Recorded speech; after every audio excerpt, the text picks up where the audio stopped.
Ito po yung hypotension therapy machine namin. Pagka bukas nyo sa box, ito po ang mga included sa kanya. Ito yung therapy pad, therapeutic pen, remote control, yung brochure po, tsaka yung fuse, spare fuse in case na magkaroon ng short circuit, may fuse po yan.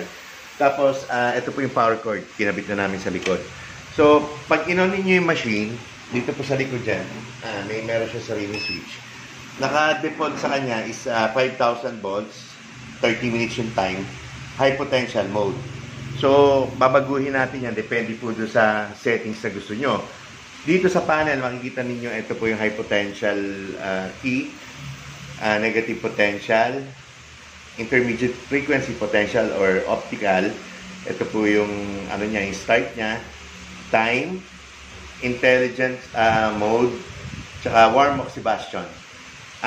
Yung high potential po, ito po yung may static voltage, yung may kuryente.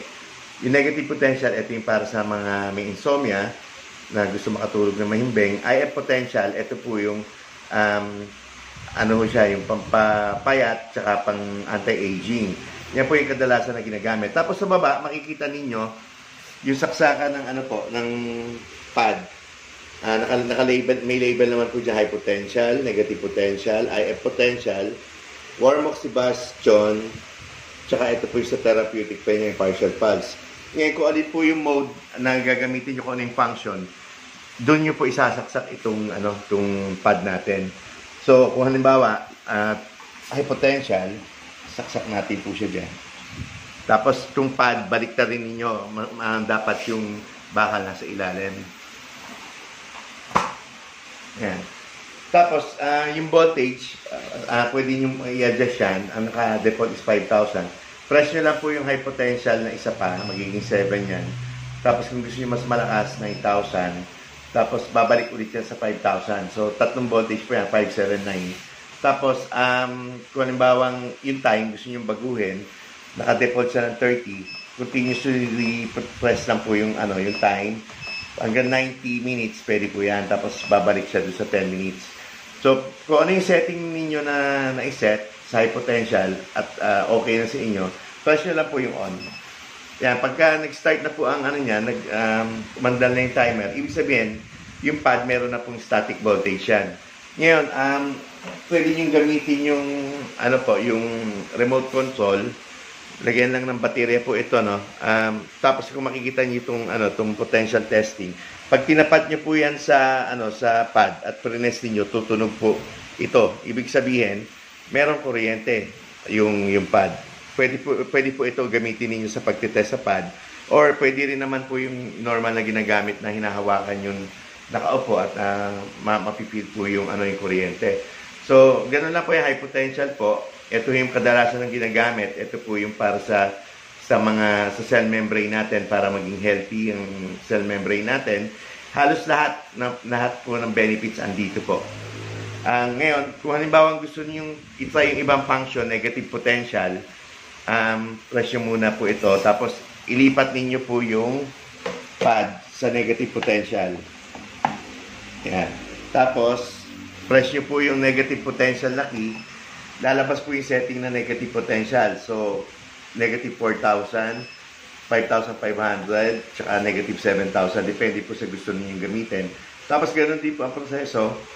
Press nyo lang po yung start. Mag-start na po yung negative potential therapy niya. So, dapat yung pad, kung saan po yung function na gagamitin, dapat doon ho nakasaksak itong pad. Tapos sa IF potential, ganun din naman po. Kung gusto niyo IF potential ang gamitin, press niyo ang IF. Wala na pong setting yan. Yung time lang ang pwede niyong baguhin dyan. Tapos, ililipat ninyo po itong pad sa IF potential. Yan. So, ganun din po. Nakalagay yung pad sa IF potential. Nakaset tayo sa IF potential. Adjust nyo yung time kung anong gusto nyo kung gano'ng katagal. Press nyo po yung on. Meron na pong meron na po yung IF potential therapy niyan. So, yung time, pwede nyo baguhin. Kung intelligent mode naman po, sa mga kadalasang magtatanong, ang intelligent mode po, ginagamit yan sa high potential therapy mode. Pag gusto ninyong kusang nag-a-adjust yung voltahe, Ayan po, binalik natin po dito yung ano, yung sa high potential yung pad. Tapos, press niyo itong high potential.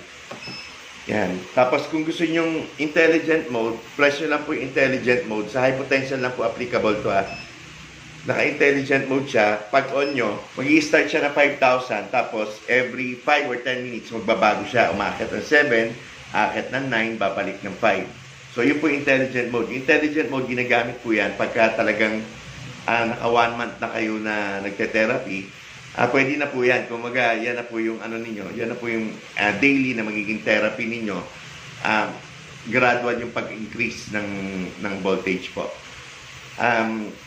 Ano ba ba? Itong therapeutic pen, itong pen na to, pwede nyo magamit po siya kasabay lang habang naka-high potential therapy mode yung machine.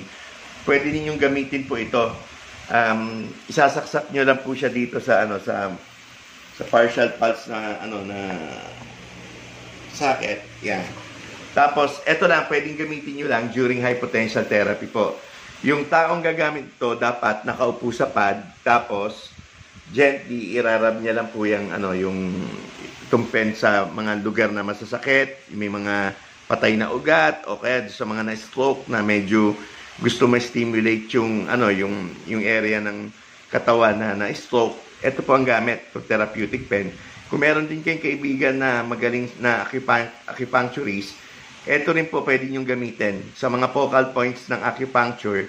Instead of using needle, pwede pong gamitin ito.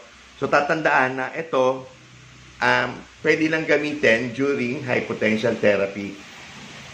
Tapos, yung lakas ng pen, nagdidepend din doon sa setting ng high potential na voltage. Kung gusto nyo mas malakas, i-adjust nyo lang po siya sa mas mataas na voltahe. So, yung 9,000, ginagamit po yan. Pagka talaga matagal na kayo nagte-therapy, gusto nyo malakas ang voltahe, yan po ang pinakasagad niyan.